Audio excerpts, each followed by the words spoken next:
याद करो, वो कारखाना एक तरह से मौत का कारखाना था। लाखों लोग मारे गए, लेकिन इनको शर्म नहीं आई। इन्होंने न केवल उसके बाद भी कुछ नहीं किया, वो कारखाना चलता रहा इनके समय, बल्कि 20 साल तक इनकी सरकार रही। मरने वाले मर गए, ना तो उनके संबंध में कोई चिंता की, ना उस खतरनाक कचरे के निपटारे करने की चिंता की, क्योंकि इनकी तो आत्मा ही नहीं है। ये निष्ठुर लोग हैं। मैं जवाबदारी के साथ कहना चाहूंगा, यशस्वी प्रधानमंत्री के नेतृत्व में हमारी सरकार सुप्रीम कोर्ट और हाई कोर्ट को सभी प्रकार के निर्देशों के पालन के आधार पर पूरे प्रदेश की जनता को भी महफूज रखेगी। उनकी जन कल्याणकारी योजना के साथ उनकी जान माल की रक्षा भी करेगी और ऐसे संकटों से निवारण भी करेगी, निराकरण भी करेगी। हम ऐसे लोग नहीं है कि घर में सांप रहे और आराम से सोए। अरे भैया, ये राम और कृष्ण के मानने वाले लोग हैं। पहले समस्या का समाधान और फिर आराम, ये भाजपा की पहचान है। ये हमारी पहचान नहीं हो सकती है। जनता के बीच जनता के कष्ट के मुद्दे को अगर कोई छोड़ के सोता है, वो कोई और हो सकता है, हमारी जाति का नहीं हो सकता। ये तो पक्की बात है, ये भाजपा के भार हो सकता है। कांग्रेस के शासनकाल में केवल 7 लाख हेक्टेयर सिंचाई योजना होती थी। कहां 1956 से बना प्रदेश, और कहां 2003-4 तक केवल 7 लाख हेक्टेयर सिंचाई के लिए पानी उपलब्ध होता था।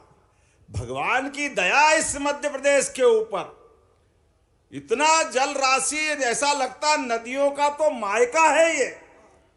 कौन सी नदी यहां नहीं मिलेगी?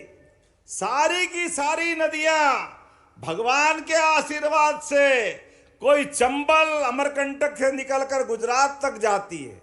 ताप्ती मैया अपनी बैतूल से यात्रा बढ़ाती गुजरात और महाराष्ट्र को जीवन देती है। केन बेतवा के माध्यम से उत्तर प्रदेश के अंदर आनंद आता है।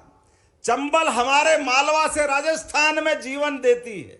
कहां से किसकी बात करो, चारों तरफ से सोन नदी छत्तीसगढ़ से लेकर के गंगा माता की धारा को समृद्ध बिहार तक करती। लेकिन दुर्भाग्य के साथ कहना पड़ रहा है, कांग्रेसियों को ये नदी माता नहीं दिखी, गरीब किसान नहीं दिखे, क्षेत्र की बदहाली नहीं दिखी, बिजली, पानी, सड़क कहीं कोई नहीं था। अगर ये सब देने की हिम्मत हुई तो भाजपा सरकारों के माध्यम से हुई, इस बात का आनंद है। और आज की स्थिति में 48 लाख हेक्टेयर क्षेत्र में सिंचाई के लिए पानी दे रहे हैं। कहां 7 लाख हेक्टेयर था, कहां 41 लाख हेक्टेयर।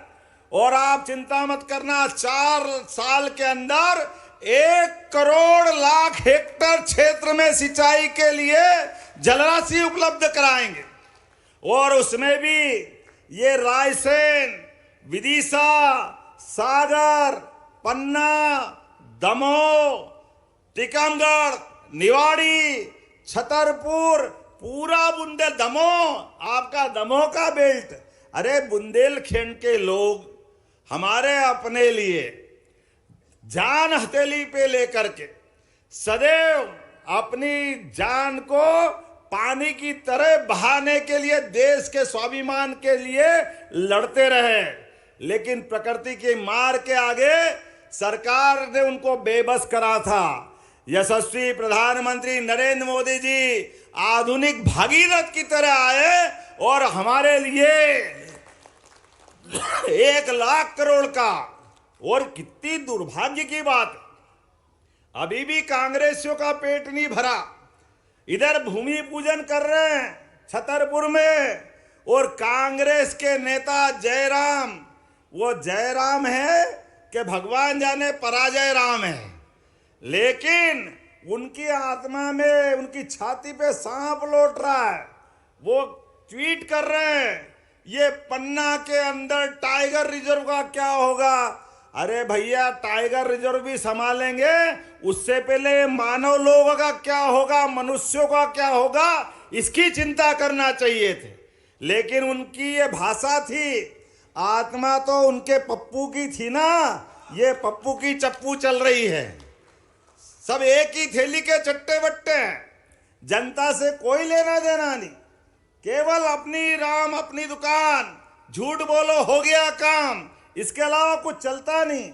बड़े दुर्भाग्य के साथ कहना पड़ रहा है, हमने न केवल बुंदेलखंड बल्कि पूरा मालवा और चंबल, क्या मुरैना, क्या श्योपुर, क्या गुना, क्या शिवपुरी, कहाँ हमारा राजगढ़, शाजापुर, देवास, इंदौर, उज्जैन, रतलाम, मंदसौर, नीमच, ये पूरा पार्वती, कालीसिंध, चंबल के माध्यम से उसका भी भूमि पूजन माननीय मोदी जी ने किया है। ये नरेंद्र मोदी, इसलिए हम उनको कहते हैं आधुनिक भागीरथ।